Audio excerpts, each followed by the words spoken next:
Hello, everyone. Happy Friday to you. So, I've got two brief discussions for Friday of this week.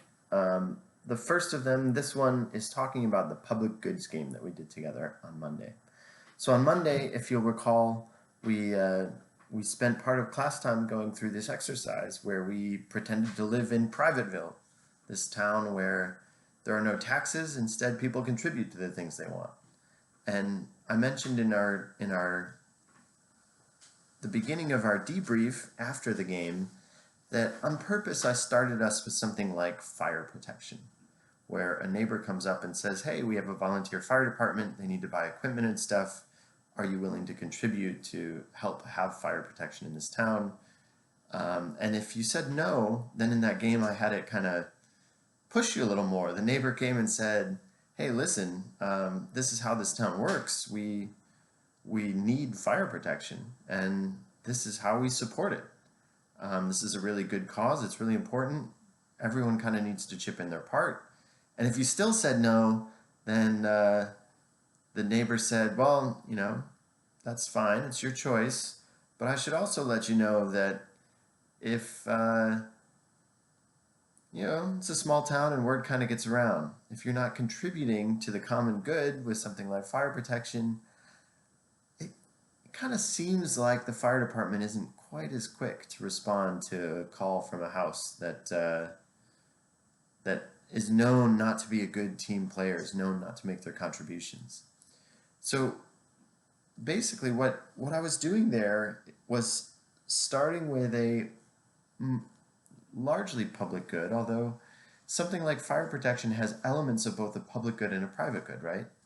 If the oven in my house has a wiring issue and starts on fire, and there's a fire in the kitchen and I need to call the fire department, them coming and putting out that fire before it destroys my whole house, that is a private good for me, right?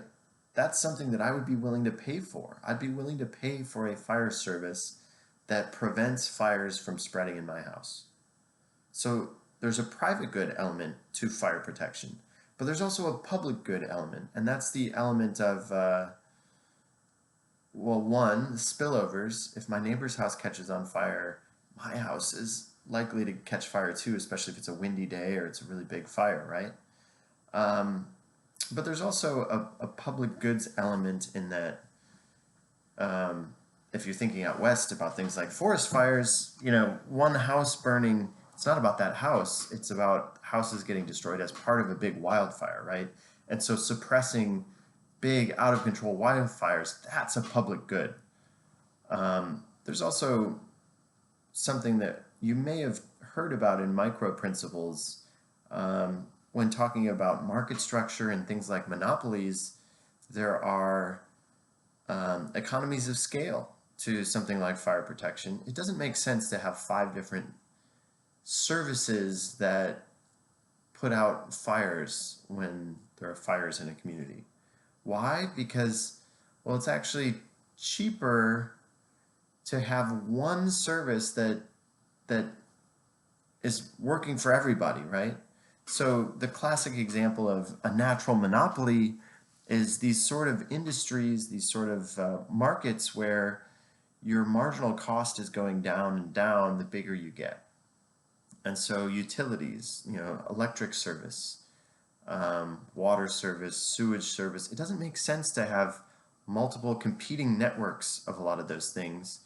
Why? Well, because it's cheaper, it's more efficient to have one service provider in an area with the infrastructure investments that come with that. We tend to see it in really capital intensive industries, right? And so fire protection kind of fits into that too. So there's this element of a natural monopoly where, to have the stations and the trucks and that capital investment, fire hydrants, this network that's used as part of the fire suppression, it makes sense to have one group doing that, not to have competing fire departments. So starting off, fire protection, something that has elements of both private and public goods, and then nudging a little more, reminding you that you're not paying taxes to support this. You normally would be, but in this town you don't, is trying to get you to think, okay, this is actually a pretty good deal. If I'm paying $5 a month for fire protection, that seems quite reasonable to me. The other nudge, if you kept saying no, there it's pushing it a little more toward private good, right? Saying, listen, these people aren't going to provide the same level of service to you if you aren't contributing. And so we try to avoid that in most of our public amenities. So you sometimes hear criticism about things like the Fraternal Order of Police, and they give bumper stickers to members and friends and family of members. And some people would say that if you have an FOP bumper sticker on your car, you're a little bit less likely to get pulled over, right? That would be an example of where the public amenity is not treating everyone equally, and you get into big equity questions. Man, we see equity questions to the forefront in Kentucky right now with the Breonna Taylor case, right? And so these are big questions, they're important questions. That's stepping outside of our environmental expertise here.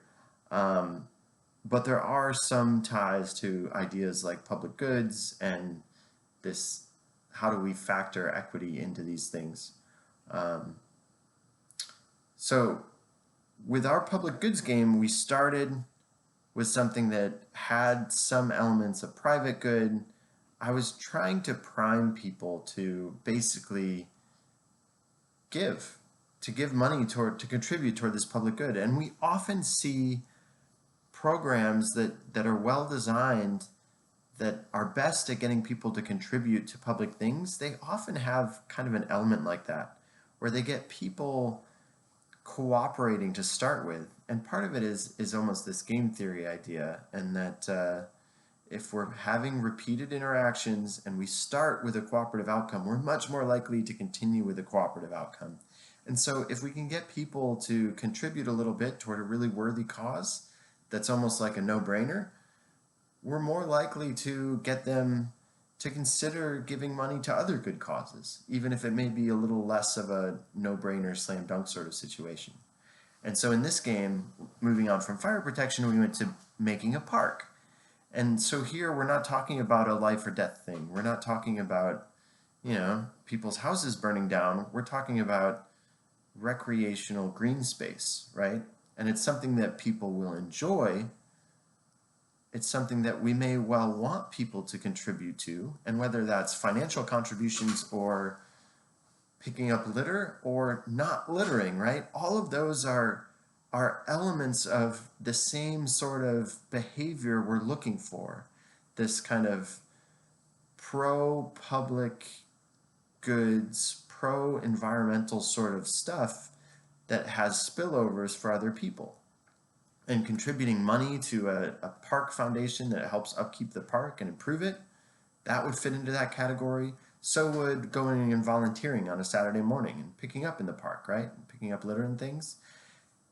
And in an extreme case, people who often litter, and that's their habit, getting them to stop doing that is also an element of this pro-social behavior we're looking for more of, right?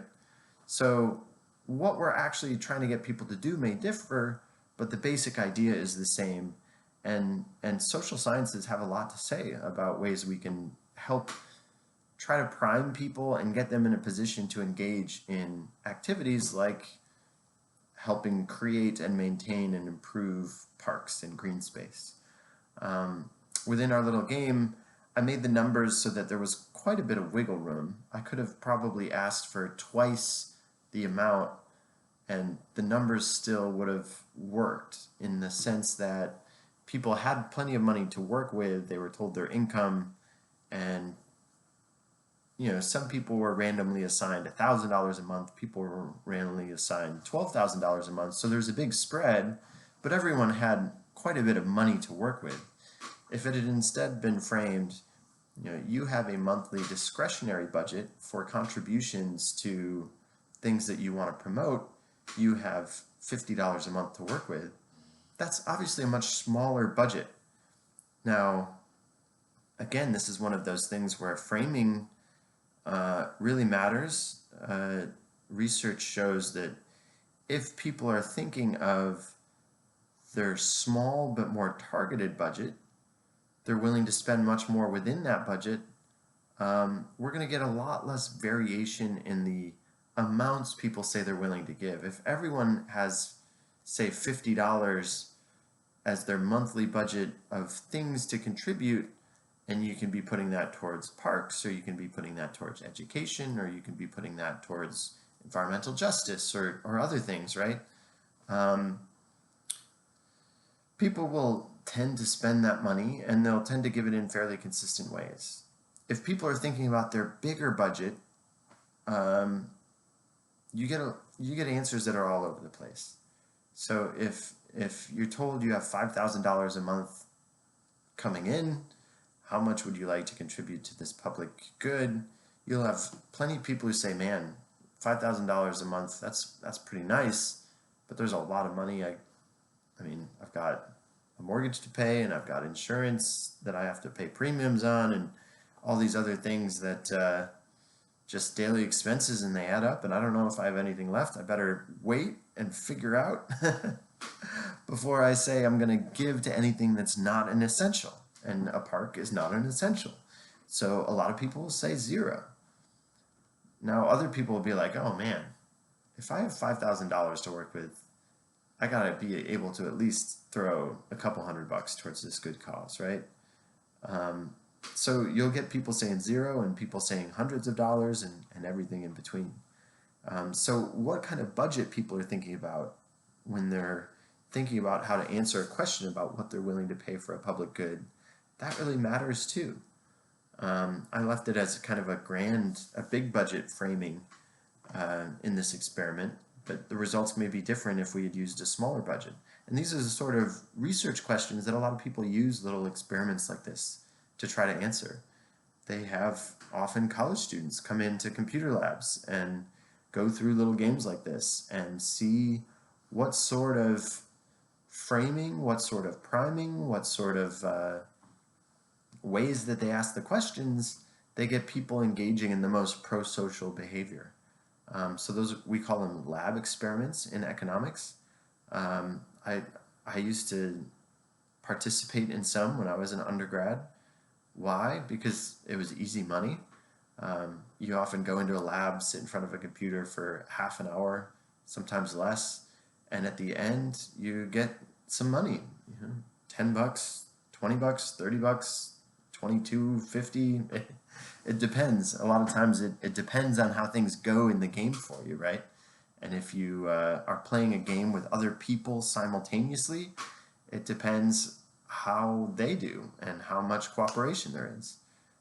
So those are supposed to capture some of these important insights that social sciences can have into things like public good amenities.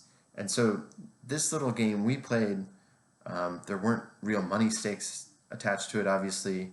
This is not part of a research study. If it were to be, then it would have to go through IRB, the Institutional Review Board, and yeah, we'll actually talk a little bit more about what that sort of thing entails in our next video, which is our debrief on the pretest of the Mammoth Cave valuation study. So why don't we wrap it up there for the public goods game. There's a lot more we could say, and we'll reference it a little more as we go through the semester. Hopefully this sort of thing kind of grounds stuff for you a little bit, and you say, oh yeah, like I see how people would tend to respond that way in that sort of situation. I did something kind of like that when I was just pretending to be in that sort of situation when we played that little game.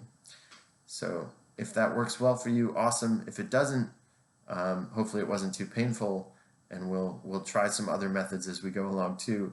There's a lot of learning involved this semester with strange formats and logistics and such, but let me know how I can improve things. Thank you for all that you're doing, and we'll see you soon. Thanks.